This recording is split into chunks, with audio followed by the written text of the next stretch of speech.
well.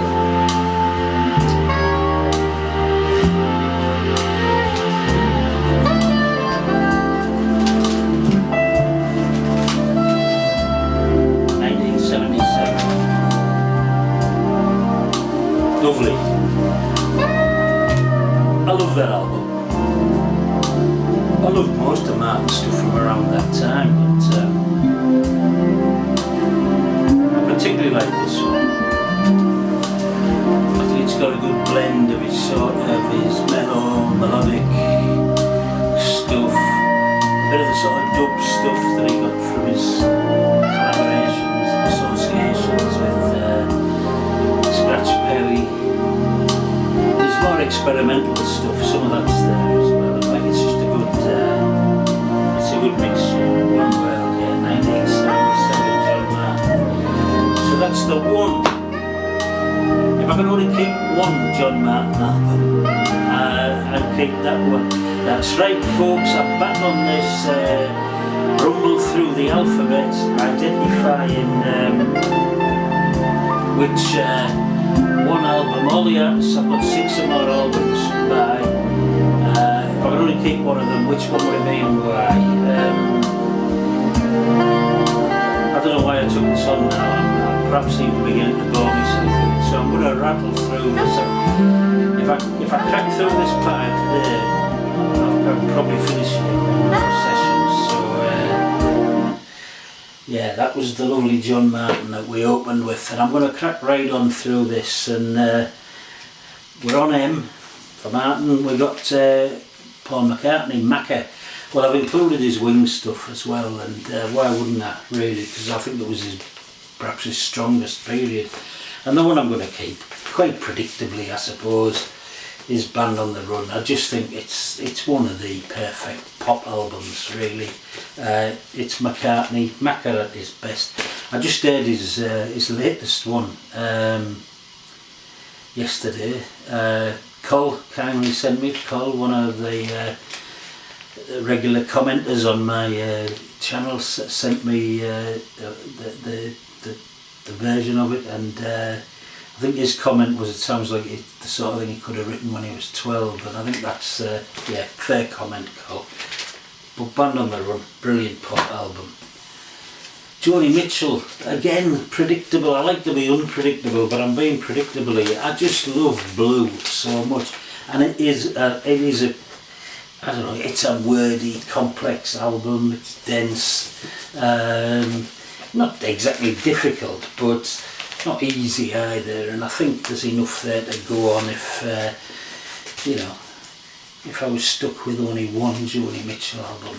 Yeah, it would be Blue, superb. Christy Moore, I love Christy Moore, one of my favourite artists, singer-songwriters. The album I would take is Unfinished Revolution. Some of his more political, as given away by the title I suppose, but Biko drum, singing about Steve Biko, the title track itself. He does a version of Shane MacGowan's A Pair of Brown Eyes, and it's an absolutely stunning version. But yeah, great artist, never makes a bad album. Unfinished Revolution, Christy Moore. We're on M. Well, who have I got 48 albums of, at least, under M, you know it is. It's the one and only Van the Man Morrison. Now, I'm always banging on about maybe the greatest album of all time, Astral Weeks. I've done me Van Morrison's top 10, I've done me top 10 songs of each decade, I've done all sorts of Van Morrison videos over the years, but which album would I take if I could get rid of 47 albums, which one would I keep? It would be this one. It's the double album, not just because it's a double album. I mean, I've got a triple album there by Morrison, of course, but this is the brilliant live album from 1973, Too Late to Stop Now, with a Caledonia Soul Orchestra, and this is just, it's one of the greatest live albums of all time, I think. It's Morrison at his absolute best. a mixture of his own early stuff obviously, and a few blues sort of classic standards. Brilliant stuff, brilliant versions of Cypress Avenue, Sid Dominic's Preview, Listen to the Lions, superb, brilliant stuff. Van Morrison, Too Late to Stop Now, yeah, recorded in Los Angeles and London in summer 1973. On to Win, the National. Yeah, somehow slowly collected half a dozen National albums. Always quite like them, always intelligent, always a little bit of, sometimes a little bit of wit in there. The one I'm going for, the one I probably play the most is Sleep Well Beast. Again, double album. Yeah, lovely stuff, the National, Sleep Well Beast. Willie Nelson, one of the giants, country music. And I've gone for his last one, Last Man Standing. It's just, I just love the sound of Willie Nelson's voice. I love the sound of his guitar. He's a great songwriter. And yeah, this is Last Man Standing from just a few years ago, wasn't it? I can hardly see that myself. It's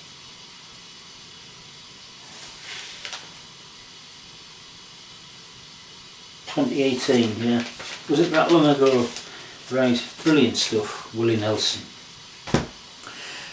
Oh, the only ones. Well, the only ones, for those of you who are paying attention, you'll know that, or you'll likely know that the only ones, they only made really 4 albums. Some might argue 3, but so how could I have half a dozen albums? Well, I'm including Peter Perrett's solo stuff, which he's brought out over the last 10 years or something, and it's actually one of those I would keep, although all the Only Ones albums are very, very good, very strong, particularly their debut album. I'm going with Peter Perrett's solo album, How the West Was Won. I just love this album. I like the cover as well, lovely, a lovely photo of Peter inside. Lovely, lovely stuff, and we're going to go out with the title track from that, actually, and then for those of you who haven't heard it will appreciate maybe why I've picked that one. Peter Perrett, How the West Was Won. One of my favourite bands, arguably, well, I would argue, perhaps the greatest band ever to come out of America. Avant Garage, they were coined, they were quite happy to be called that. This is the brilliant Per Ubu, the project of Mr. David Thomas, but there was so much more than David Thomas. Brilliant musicians that he gathered around himself. Had the pleasure of seeing them 3 times, including once just a few years ago, not long before he died. Very difficult to pick one of their 15 or 16 albums that I've got, but I'm going here with Dub Housing from oh goodness me, 19 Dub Housing, what year was it? It was, I should be better prepared, shouldn't I? It was 1978. And it's the second album. What, it was either their first or second album. Dub Housing, superb stuff, brilliant. Now I mentioned that there was 1 or 2 bands in this collection where I wouldn't really be that bothered if, you know, I happen to have 6 or more of their albums, but I wouldn't be bothered if I never heard them again. And one of them is Pink Floyd, so I'm going with their debut album. It's a good psychedelic album. I like the cover. I like some of the songs. I love the Interstellar Overdrive and Astronomy Domini. Yeah, great stuff. Space rock, psych rock, Pink Floyd, Piper at the Gates of Dawn. Iggy Pop, love Iggy Pop. One of my favourite live artists. I'm going with The Idiot. I seen him twice when he toured this album in '76. He came in the spring and the autumn to the City Hall in Newcastle. Absolutely fantastic. Next, Public Image Limited. Well, there's only one in there. It's the old metal box. I would take that one. Yeah, the bass, absolutely stunning. I'm not even going to open it. This is the metal box, Public Image Limited, Mr. John Lydon's superb project. Touring again, I understand, this year. I'm going to see John Lydon on his talking tour. I should have also sorted out a ticket for the band as well, but there we are. Charlie Rich, talk about country giants, one of my favourites. I'm going with this one, Behind Closed Doors. It's got his great singles on. Yeah, lovely, lovely album. And he's wearing a good hat, and I'll come on to mention hats later. Lou Reed, Berlin, difficult, dark, dense, yeah, the right one. That's the one I'd take. Berlin. Jonathan Richman. Love Jonathan Richman. Absolutely love him. He's just one of those people you go to see and you come out a bit like David Byrne the other week. He's just one of the world's nice guys, good guys. And I'm going with Modern Lovers Live. Just love it. It's a feel-good record. Absolutely superb. So good I've got 2 copies of this because I seen it. It costs next to out. And yeah, I might wear one out if I live long enough. Rolling Stones. Well, I've banged on about the Rolling Stones a bit lately. I've done some top 10s and stuff. I didn't have this one at number 10, much to the consternation of some Stones fans. This, of course, is Exile on Main Street. But this would be the one I would take because, not just because it's a double album, but because it's a grower. It is a grower. They're good songs. It's not the album I play most currently. That would probably be Some Girls or Tattoo You. It would be from that period. But this is the one I would take, Exile on Main Street, 71. Where were you? Roxy Music, we're still on air. I'm going to take their second album. This is For Your Pleasure. Just a brilliant album, beginning to end. Absolutely great stuff. I think their finest piece of work for me. Roxy Music, For Your Pleasure. And then lastly, yeah, people who I wouldn't be bothered. Well, Todd Rundgren, yeah, wouldn't be bothered if I never heard of the Todd Rundgren, but this is his nicest looking cover. This is A Wizard, a True Star. I'd take that one because the cover's nice if I had to take one. So that was that. I'm going to do another video tomorrow actually, so watch out for that one. This is all about hats, so a slight diversion from the alphabetical foraging through these artists, but so yeah, look out for that. We're going to go out with a brilliant, fantastic Peter Perrott. If I can. 1, no, 2, no. Where is it? There it is. Peter Perrott, How the West Was Won.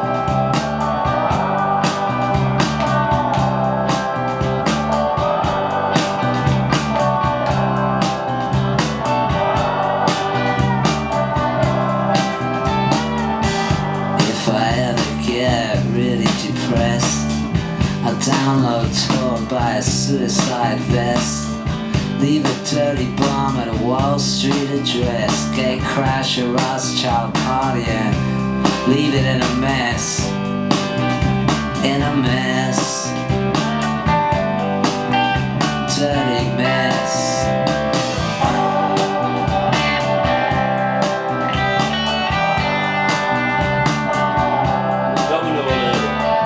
You started out as a beacon of hope, but the dream of liberty quickly turned into a joke.